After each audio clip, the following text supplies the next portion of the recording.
Mbah Putri atau Bahulawean dan Jin Penjaga. Mbah Putri adalah salah satu tetua paling dihormati dulu di kampung ini.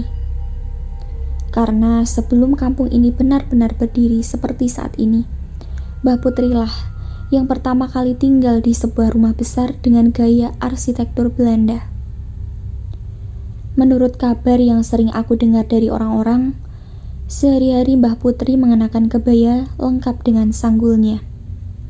Akan tetapi ada hal yang membuat warga sedikit takut dengan Mbah Putri. Apa itu?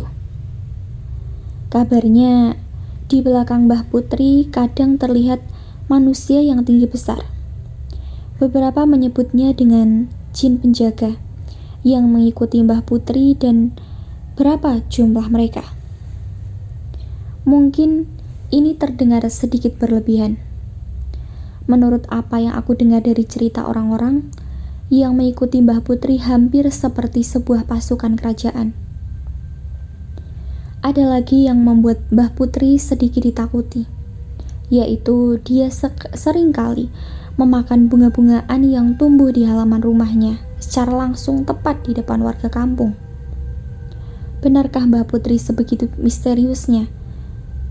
Kali ini aku akan ceritakan detail siapa Mbah Putri itu. Mbah Putri pertama kali datang dan membangun rumah di kampung ini setelah mengikuti suaminya yang adalah seorang menir yang bertugas mengawasi lahan tebu.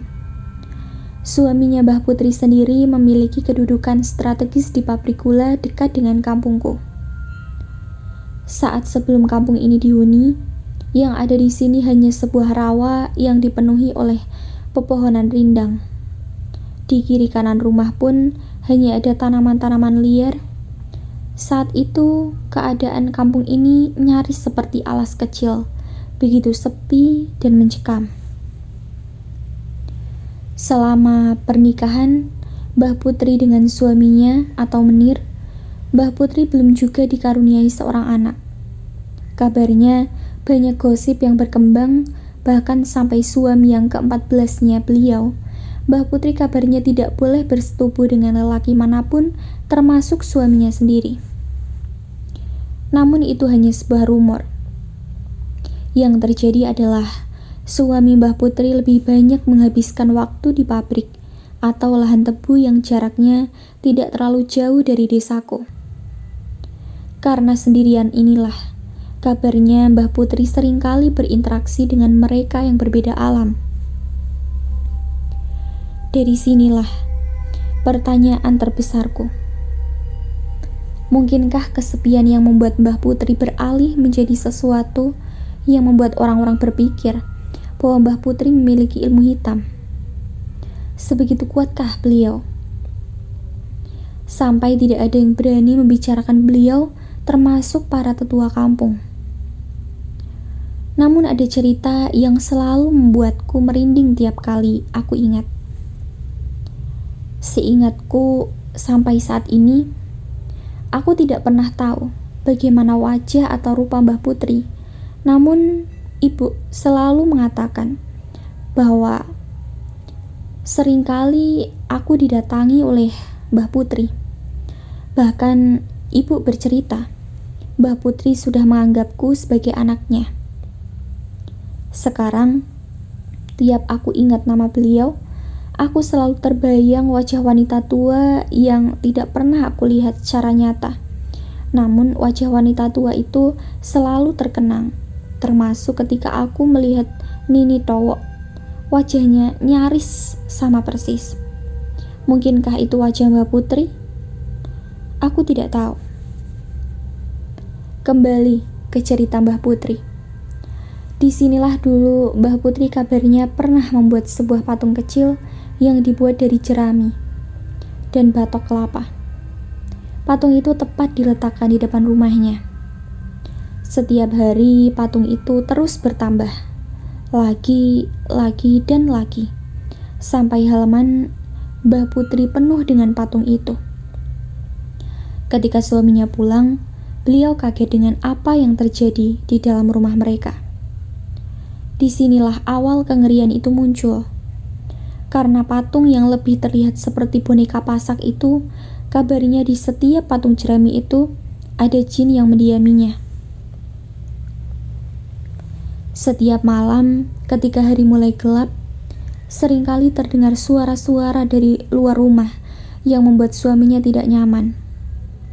Berbeda dengan suaminya, Mbah Putri senantiasa memasang wajah penuh senyuman yang diartikan seperti melihat anaknya sendiri. Lambat laun, suaminya semakin lama kesehatannya semakin menurun. Beliau menjadi lebih sering sakit-sakitan. Mbah Putri tetap menjalankan kewajibannya sebagai istri, merawat dan menemaninya, bahkan sampai ajal menjemput. Mbah Putri kemudian kembali menikah. Suami keduanya beliau juga bernasib sama. Lama-kelamaan entah apa yang terjadi di rumah itu. Tiba-tiba saja jatuh sakit, lalu kemudian berujung pada maut kembali. Disinilah mulai banyak pendatang yang menempati lahan di kampung ini. Disinilah kakekku membuka lahan pertama yang anehnya. Saat kakekku datang, dia sempat bertamu di rumah Mbah Putri.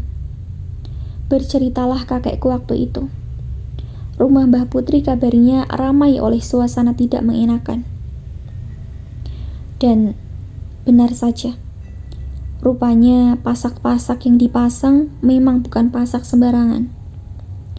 Rupanya itu adalah cara Mbah Putri melindungi dirinya. Melindungi dari apa? Nanti akan aku jelaskan. Karena sejujurnya cerita Mbah Putri ini sangat panjang.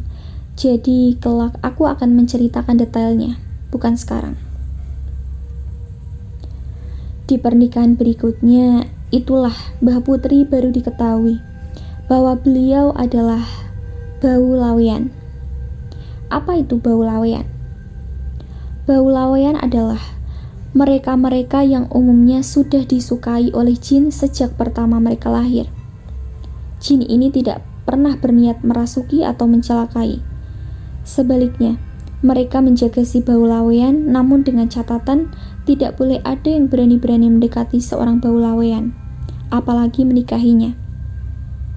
Karena jin ini akan terus dan terus membuat pasangan bau laweyan tersiksa lalu kemudian meninggal.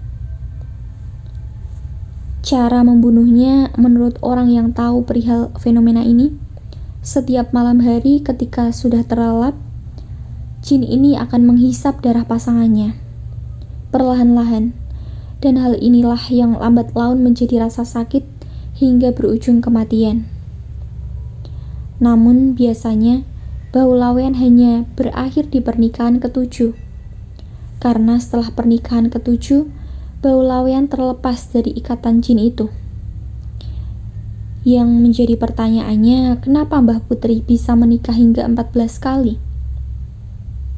Jawabannya, karena yang ikut Mbah Putri bukan satu jin, melainkan satu pasukan jin. Jadi, aku akhiri soal Mbah Putri dan bau laweyan. Kita lanjut ke cerita berikutnya.